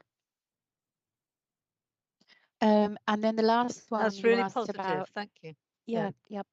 The last one that you asked about was in relation to a regulation 28 for this child. This doesn't sit within this 2021 time period for that particular case, but I am aware of it, and it will be one that will be reported upon in the next annual report. This case was not reported to the KSCP. We were made aware of it through the regulation 28 from the coroner. And you're quite right in that this child was deemed to be malnourished at that time, and it was or does appear to have been because of a language barrier, albeit there was correspondence with the family through both letters, attendance at the address, even though the child wasn't seen at that particular time. So that will be something that I will be reporting on in the next report. Oh, we'll take it then. Thank you. Yeah. Anybody else? Anybody else with questions or comments? I had several, but you've answered a lot of what I was going to ask, Sharon. Spoilt it for me. I need to make two comments, perhaps. You talked about where there've been drownings or danger of drownings and what have you, and recommending swimming lessons. Can I say it should be wider than that? Water safety is a whole different thing from swimming lessons, and I think that should be looked at. There are lots of ways, say, for instance, to save somebody from drowning without going in or near the water yourself. There's a bit about what you do if you're in water, and swimming lessons sadly might encourage some young people in the summer months to jump into areas of water that actually aren't safe to go in, or the cold shock would be damaging. So I think water safety is a broader approach to that. It's just a pet hobby horse of mine, Sharon, that's all. But can I just assure you, Councillor Kendrick, Yeah. that it is quite difficult really for me to talk about things that have happened going forward, Yes. because I've got another Yeah. report. If I can assure you that we have done a wide amount of work around water safety, Lovely. there are presentations, promotions, etc., that are taking place as we speak, and it isn't just focused on swimming lessons. Please let me assure you that going forward. Okay, excellent, excellent. And I just one other thing I wanted to ask about. In the report, it talks about a challenge event with young people on staying safe in 2020. Just to ask, is that going to be a repeated event? We haven't got any plans for it to be a repeated event. What we have got plans Okay. for is the Section 11 challenge event, which again gives the children and young people the opportunity to question our partners about what it is that makes them feel safe, and that's taking Okay. place in July. Okay, that's fine. I was just curious about, you know, because young people, funnily enough, grow up and another cohort comes along, you know, so I just thought that was useful. Yeah. So I'm not seeing any more requests for questions or comments. You may be let off the hook shortly, Sharon. Can I just Yes. add one thing that it's Yes, probably sure. pertinent to let you know about anyway. We are currently working on an exercise really called the listening and responding to inform change, which allows children and young people, families and communities to have direct dialogue with the KSCP around any areas of concern. And from that direct dialogue, we are then expanding that to involve our practitioners. So I just wanted to let you know that we are very closely looking at the lived experience of children going forward. So although it's not in here, I just wanted to give you the nod about it really. Okay, thank you very much for that. That'll be useful, and no doubt we'll hear some more about that in the future anyway. So, colleagues, the board is asked to note the assurance report and its contents. It also asks us to note the joint agency priorities going forward and highlight any particular contributions the Safeguarding Partnership should make on the joint health and wellbeing strategy, which is quite a challenge in this meeting. Perhaps any thoughts about that, people can send something in further later. But thank you very much, Sharon. Thank you for the report. And it won't be very long before we see you again with another one now, will it? Hello. But thank you very Thank much. Thank you. Cheers. Thank you. So if I could move us on, colleagues, because I am aware of time as such. So we get to item 11, please, the proposed revision to the terms of reference for the Kirklees Health and Wellbeing Board. This is because of the change in landscape around health and the ICBs and so on, and the demise of the clinical commissioning group. And before I invite Phil to take this forward, can I just say, when you look at the terms of reference, it really sort of shows with the demise of the CCG in theory, or maybe in actuality, Beth Hewitt will no longer be part of the board, and I'd like to take the time, whether or not we see you in another guise in the future, I don't know, Beth, but can I thank you for your contribution and attendance to the board? And the same applies to Dr. Khalid Naim, who has not only been here representing the CCG, but has taken on the awful task at times, and I've thrown him under the bus a few times, of being vice chair of this board, and he has carried out those duties exceptionally well, and I can only thank him for his contribution. Hopefully going to see him in the future under another guise, but there we are. But thank you both, and I'll just pass please to Phil to talk about the terms of reference for going forward for the Health and Wellbeing Board. Thank you, Councillor Kendrick. You might be relieved to know I haven't got any more slides. Hurrah! Just to pick up a few points from the report. I suppose the first thing is just to be clear that the report format is the format for this going forward to the council's internal governance and audit committee that's run by councillors, which is what needs to happen before it then goes to full council, because as the board is a subcommittee of the council, it's actually full council that has the authority to change the terms of reference, but it can only do it having consulted with the Health and Wellbeing Board first. So this is that step in the process. As Councillor Kendrick mentioned, the terms of reference, it's partly housekeeping to update things to reflect the fact that, as Carol briefed on earlier, the CCGs have currently got a few hours of existence left, and so we need to reflect the fact that the ICB arrangements will come into play from tomorrow. But I think it's also trying to reflect the wider policy direction that has that signals as well around a much broader sort of partnership-based approach, but also the shift from a very sort of strict commissioner-provider frame of reference, which is what the original formation and membership of the Health and Wellbeing Board was based on, to something that's much more about recognising that all the key providers of health and care and related services have a massive impact on the health and wellbeing of local people.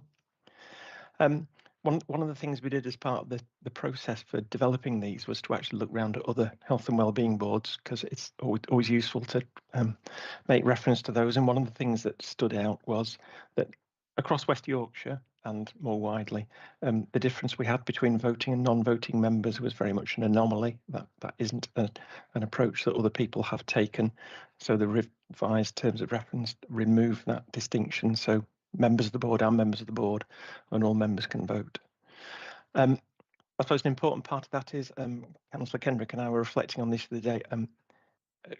I don't think we've ever had one of those in terms of the formal vote about the things that the board has got the statutory authority to take decisions on, which are the health and wellbeing strategy, the joint strategic assessment, and the pharmaceutical needs assessment. The other thing we were conscious of is by going down the route of trying to enable the wider range of partners who impact on health and wellbeing, we've increased the membership. But again, perhaps worth noting that the size of the board isn't out of kilter with other places. If we make these changes, it will increase the size of the board to the same size as the biggest board in one of our neighbouring authorities. We were average. It will take us to being slightly larger than average. Some of the specifics I've referenced changes from because of the shift from clinical commissioning groups to integrated care board, the change in terms of additional partners. I think what we've also tried to do is to draw out the distinct role of the board, because as Carol alluded to earlier, we need to be clear about what the Health and Wellbeing Board's for and what the Integrated Care Board Committee is for, and to make sure we're not falling over each other, treading on each other's toes. Another thing we've done is we've never formally had the role of vice chair. Whilst we have had people, and it has in the past been the clinical lead from the CCGs who've taken on that role. So we've actually written into the terms of reference the formal role of deputy chair, and whilst it isn't spelt out in the current version of the terms of reference or the proposed amendment, I think that the expectation is that will continue to be somebody from one of the other partners, rather than just another council representative.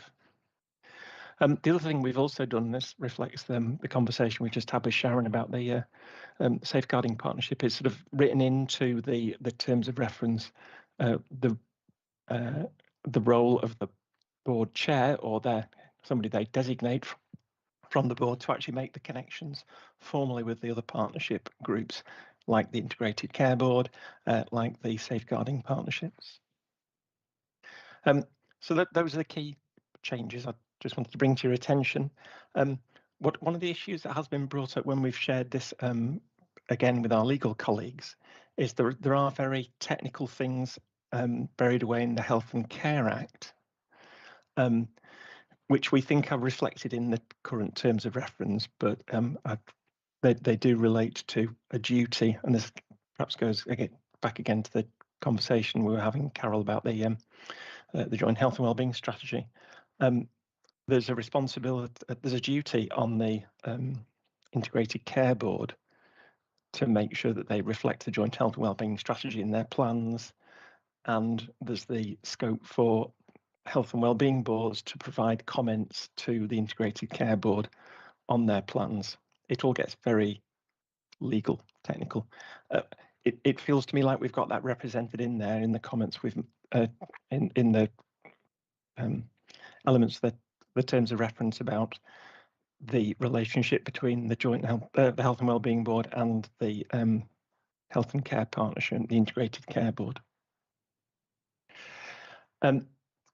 So just think about the next steps. As I said at the beginning, next steps, assuming the board are happy with the proposed amendments, is to take this into the council's corporate governance and audit committee, and then on to full council.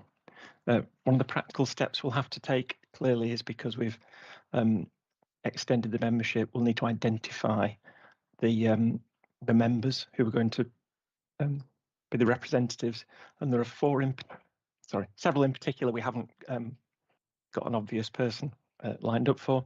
So we've said there should be a representative from general practice, and we'll need to work out how to do that. NHS England, we have had a rep in the past, but with all the changes, we need to double check who that is in the new world.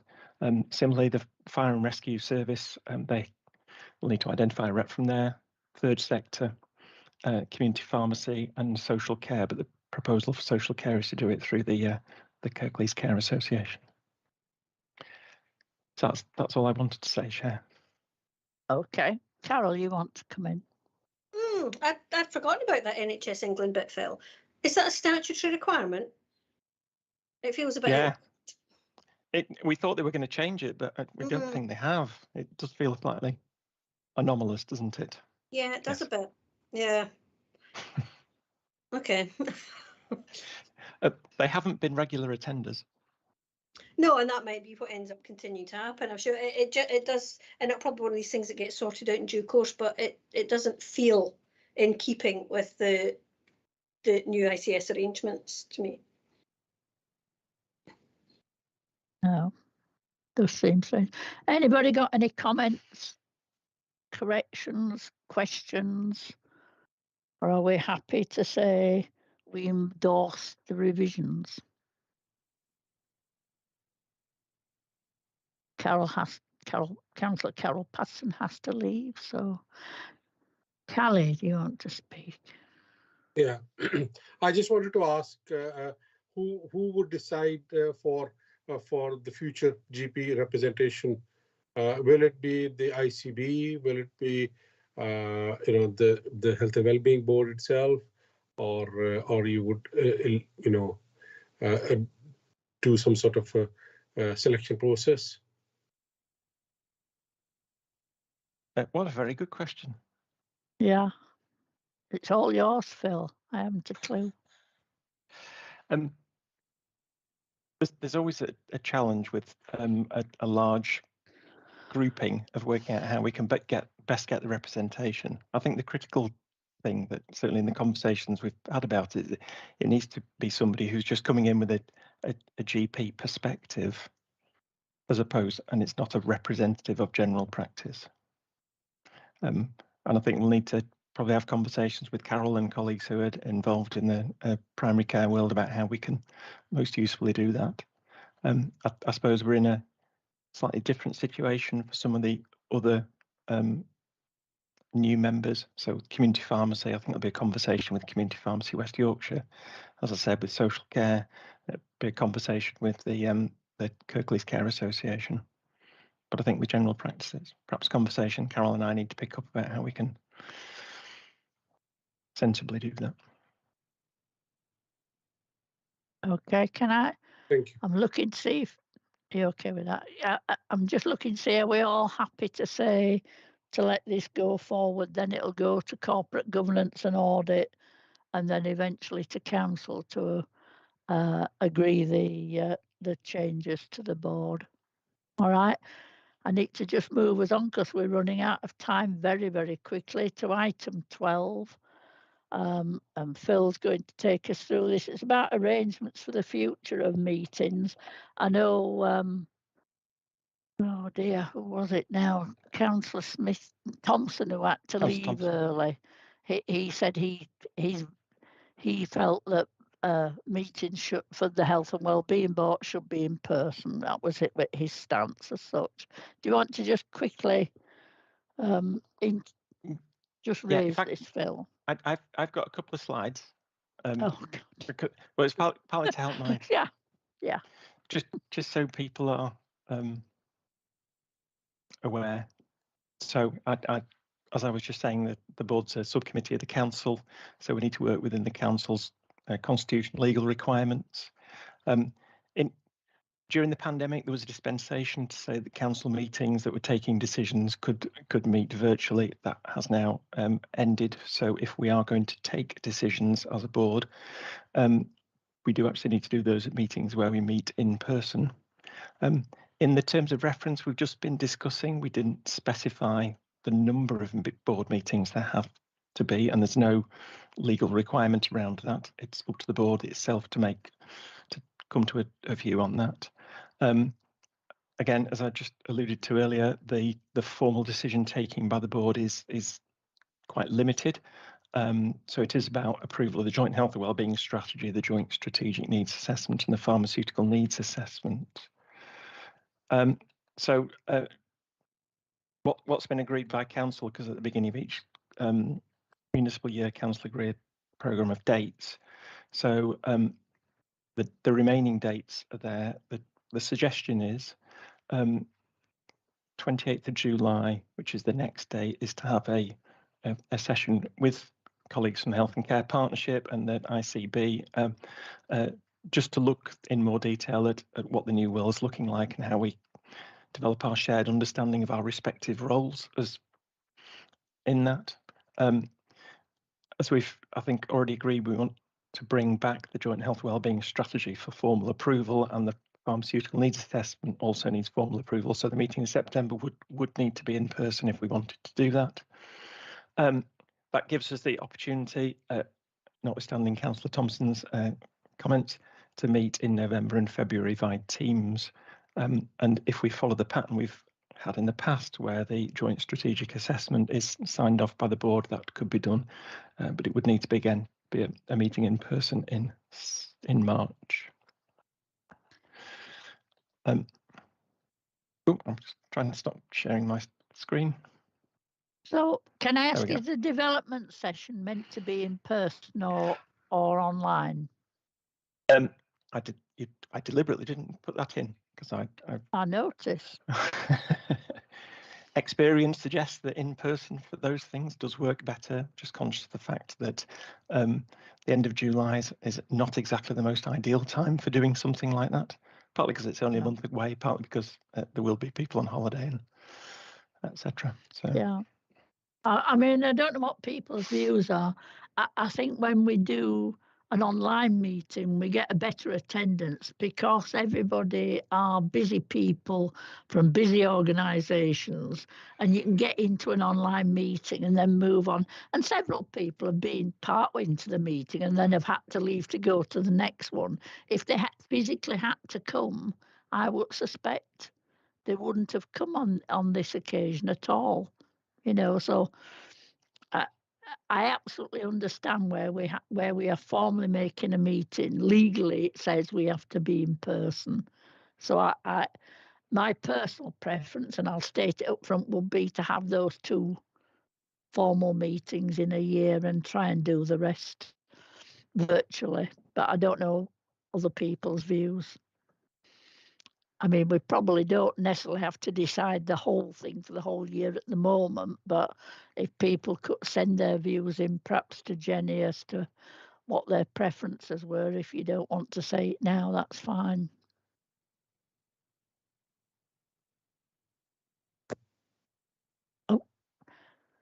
Councillor Pinnock agrees with Councillor Kendrick. Good grief. Kath. Yeah, I mean, I totally agree with busy lives, virtual meetings, when it's transactional stuff or the things we've been doing today, I think work really well. And I understand why perhaps at least one meeting we would need to be all together, but you know, a lot of people traveling. I counted up, I think for 25, Phil, there's going to be 25 people on the new H&WB. Well, 25 people traveling to a meeting is not a good use of A, time, and B, the environment. So you know, I'm in favour of trying to maximise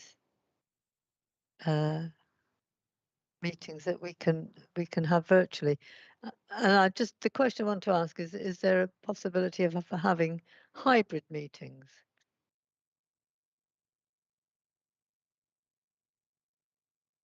I'm looking at you, Phil. Yes, we need to get better at them, don't we?